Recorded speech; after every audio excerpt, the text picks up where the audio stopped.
The night Amina gave birth, the moon was full, casting its silver light through the gaps in the red roof of her humble hut. She clutched the edge of the mat beneath her, sweat soaking her brow, as the midwife whispered prayers and offered herbs.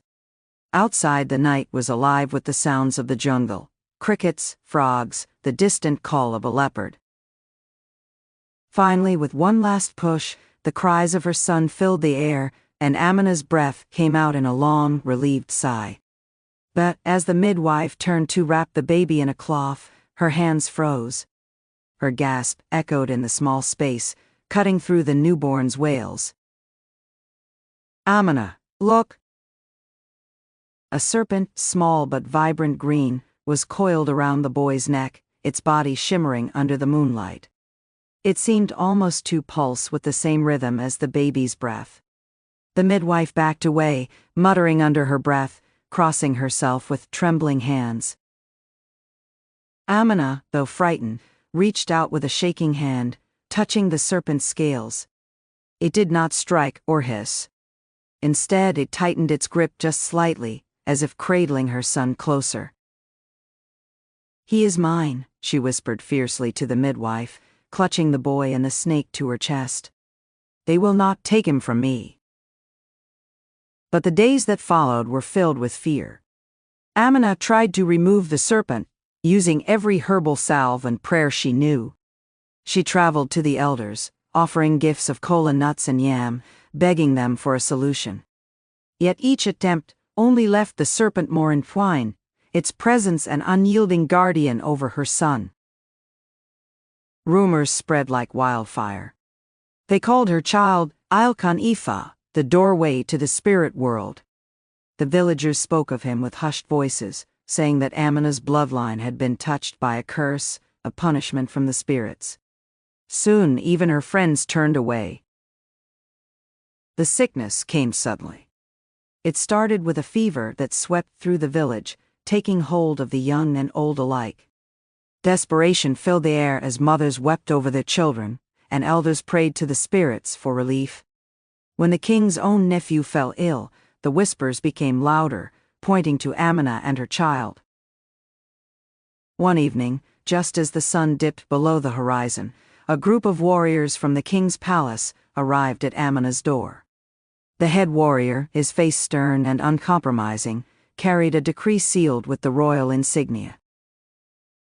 "By order of King Adisa, you and your son are to leave this kingdom. You have brought a curse upon our people," he declared, holding up the parchment as if it could shield him from the taint of their presence. Amina, clutching Kane to her chest, felt her world splinter around her. She pleaded with them, her voice breaking, but the warriors would not listen. The villagers gathered to watch, their faces a mixture of pity and fear. Even Nia, her closest friend, stood among them, her gaze averted. "Nia, please, speak for me, tell them that I would never harm anyone." Amina's voice cracked with desperation, but Nia only shook her head, tears in her eyes. She turned away, unable to meet Amina's gaze. It was that moment of betrayal that shattered Amina's heart. She was pushed beyond the kingdom's gates with nothing but a sack of provisions and a mat to sleep on. The serpent, ever watchful, remained around Kane's neck, as silent and unyielding as their fate. The jungle was vast and unforgiving. Each day was a struggle for survival, as Amina fought to keep Kane alive. They built a small shelter from leaves and branches, and Amina scavenged for roots and fruits while keeping a careful eye out for predators. Yet, in the face of such adversity, Amina's love for her son grew even fiercer, as unyielding as the trees around them. At night, she would hold him close, singing lullabies while the serpent glowed faintly in the moonlight, casting an eerie green light over their small shelter. Sometimes it would slither away into the darkness, returning with small animals caught in its coils, offering them sustenance. Amina came to realize that the serpent was not just a burden, it was a guardian, guiding them to streams when they were parched and leading them away from danger. One day, while foraging, Amina found herself face to face with a leopard.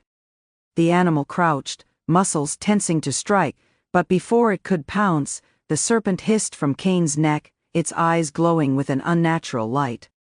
The leopard froze, then backed away, disappearing into the underbrush. Amina realized then that there was more to the serpent's presence than she had understood.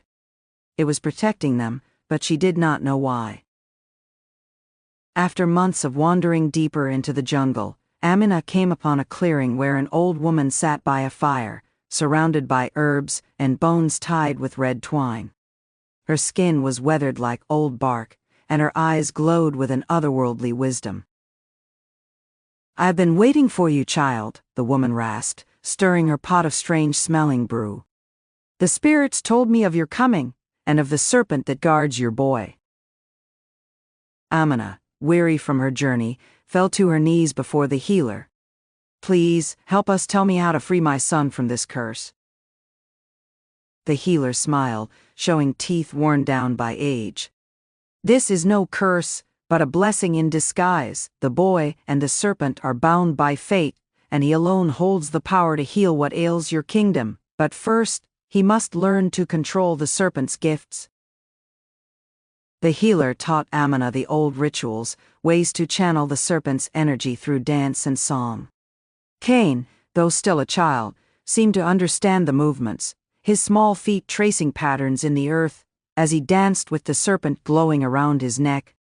The jungle, once so hostile, now felt like an ally, bending to their will as rain fell when they needed it, and the trees provided shelter. 3 years had passed since Amina and Kane's banishment. Back in the kingdom, drought ravaged the land. Crops withered, rivers dried, and a mysterious illness continued to claim lives. The people's desperation grew, and even King Edessa began to fear that his decision had brought more harm than good. One morning, as the sun struggled to break through the clouds, Amina and Kane returned. Their clothes were worn, but they held their heads high. Kane's eyes glowed with a strange, quiet power, and the serpent was now larger, its scales glistening like emeralds in the pale light. The king met them at the palace gates, his face a mask of uncertainty. The villagers gathered behind him, their faces lined with hunger and hope. "We will give you one chance," King Edessa declared, though his voice lacked its former strength. "If you cannot bring the rains, you will be cast out forever." Kane stepped forward, guided by the serpent's whispers. He lifted his arms to the sky, his voice ringing out in the ancient tongue the healer had taught him. As he moved, the serpent slithered from his neck, stretching toward the heavens, its body crackling with energy. The clouds gathered, thick and heavy, until the first drops of rain splattered on the dusty ground. A cheer erupted from the crowd as the rain poured down, soaking the parched earth. Kane then turned to the sick, laying hands on them one by one, as the serpent's energy flowed through him. The fevers broke, and color returned to the cheeks of the dying. The people fell to their knees, weeping with gratitude, but Amina's eyes were fixed on the king. Nia stood at the edge of the crowd, her face pale and thin from the years of hardship. When Amina's eyes met hers, Nia broke down, rushing forward to clasp Amina's hands. "I was wrong, Amina. I let fear rule me. I spread lies about you. I thought it would protect me, but it only brought suffering to us all. Please, forgive me." Amina's heart twisted with pain and the memory of betrayal. For a moment, she wanted to turn her back on Nia, to let her wallow in the misery she had helped create. But then she looked at Kane, the boy she had fought so hard to protect, and she realized that forgiveness was the final part of their healing. She embraced Nia, letting the hurt melt away, like the rains washing over the dry earth. "I forgive you, Nia. Let us heal this land together."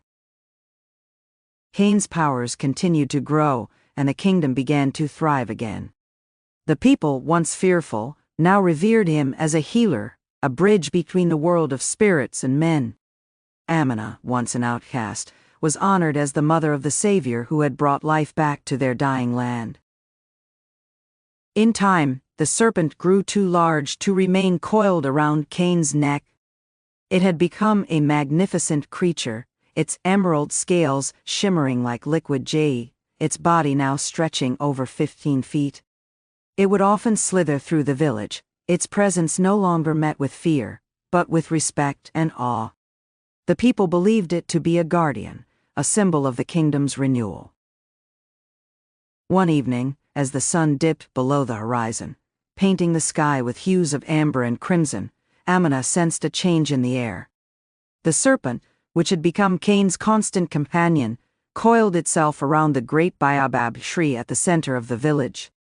Its eyes met Kane's, and for the first time, Amina thought she saw something like sadness in its ancient gaze. The villagers gathered, sensing that something monumental was about to happen. Amina held Kane's hand tightly, feeling the weight of years, the pain, the loss, the struggles, all gathering in this one moment. The serpent began to glow, its body turning into a brilliant beam of green light that shot up into the sky, swirling among the stars.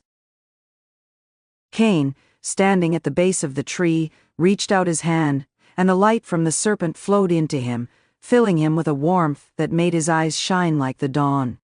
The serpent's physical form dissolved into the air, but its essence, its spirit, lingered around Kane like a whisper of wind. It had fulfilled its purpose, leaving behind its power to be carried by the boy who would continue to heal the land. With the serpent's spirit residing within him, Kane's abilities blossomed. He learned to call forth the rains without struggle, to heal the sick with a touch, and to speak to the spirits that dwelled in the rivers and trees. The kingdom, once on the brink of collapse, flourished under his care. The rivers swelled, the crops grew abundant, and the people's hearts swelled with hope. King Adisa, once a proud ruler who had been driven by fear, now sought Amina and Kane's counsel. His arrogance had softened, replaced with a humble gratitude that surprised even Amina. He offered them a place in the royal court, a home beside the palace, and a promise that no harm would ever come to them again. But Amina and Kane chose differently. They accepted the king's apology, but instead of living in the palace, they remained among the people, building a small but welcoming home near the baobab tree, where villagers could come seeking Kane's aid. Amina became a healer herself, learning from her son, and passing on the wisdom of the forest that the old healer had taught them. Together, mother and son became symbols of the kingdom's resilience. One day, while the rains poured softly on the village, Nia visited Amina's new home. She brought with her a bundle of herbs and a small wooden carving of a serpent, a gesture of peace and an attempt to repay the kindness Amina had shown in forgiving her. Nia's hands trembled as she offered the gift, her voice choked with emotion. "Amina, I don't deserve your forgiveness, but I want you to know how deeply I regret my actions. I thought by turning against you, I could save myself, but I lost everything in the process: my honor, my friends, my place in the community." Amina took the carving, feeling the smooth wood beneath her fingertips, and looked into Nia's tear-filled eyes. "You have been through a trial as well, Nia, we all have. Perhaps the spirits meant for us to find our way back to each other, just as the rains return after the drought." Nia bowed her head, and Amina embraced her as a sister once more. They sat together under the shelter of Amina's home, listening to the rhythmic drumming of rain on the thatched roof, and spoke of old memories, weaving their friendship back together thread by thread. Years passed, and the kingdom prospered. Kane grew into a young man, his name becoming known far beyond the borders of their land. Travelers came from distant villages, bringing stories of droughts and diseases, and Kane would meet them with the same gentle smile, offering them the gifts that had once saved his own home. Yet, even as he matured, the spirit of the serpent remained within him, guiding his actions. At times, Kane would sit under the baobab tree, feeling the ancient energy that pulsed through its roots, and speak softly to the wind, as if the serpent still listened. One evening, as twilight deepened into night, Kane felt a familiar presence beside him. The air grew warm, and he saw the faint glow of green light hovering above the earth. A voice, deep and echoing like the rumble of distant thunder, spoke to him a voice that was neither entirely human nor entirely spirit. "You have done well, Kane. My time with you is over, but your journey is far from complete. The kingdom thrives, but there are others who need your light. Do not fear the shadows that lie ahead. You are more than a child of fate, you are a beacon of hope." Kane bowed his head, feeling tears prickle at the corners of his eyes. "Thank you," he whispered, knowing that the serpent's spirit would always remain a part of him, a silent guide in the darkness. Amina watched as her son grew into a man of great compassion and wisdom. She saw the joy he brought to the people, how the children laughed and danced in the rain he called forth, how the elders spoke of him with reverence. Yet she also saw the weight of his role, the burdens he carried silently, and she prayed each night that he would find peace, just as he brought it to others. One summer evening, as the village gathered for a festival to celebrate the harvest, Amina and Kane stood together at the edge of the crowd, watching the flames of the bonfire dance against the night sky. Laughter and drums filled the air, and the people's joy was palpable, a far cry from the fear and sorrow that had once haunted the kingdom. Amina turned to her son, her heart swelling with pride and a touch of sadness. "Kane, you have brought so much to this land, but do not forget to find your own happiness. The spirits have blessed you, but your life is yours to live." Kane smiled at her, a warmth in his eyes that mirrored the firelight. "Mother, I have found my happiness in our journey, in seeing our people thrive, but I know there is more for me beyond this place. One day, I may travel to other lands to share the blessings we have found here."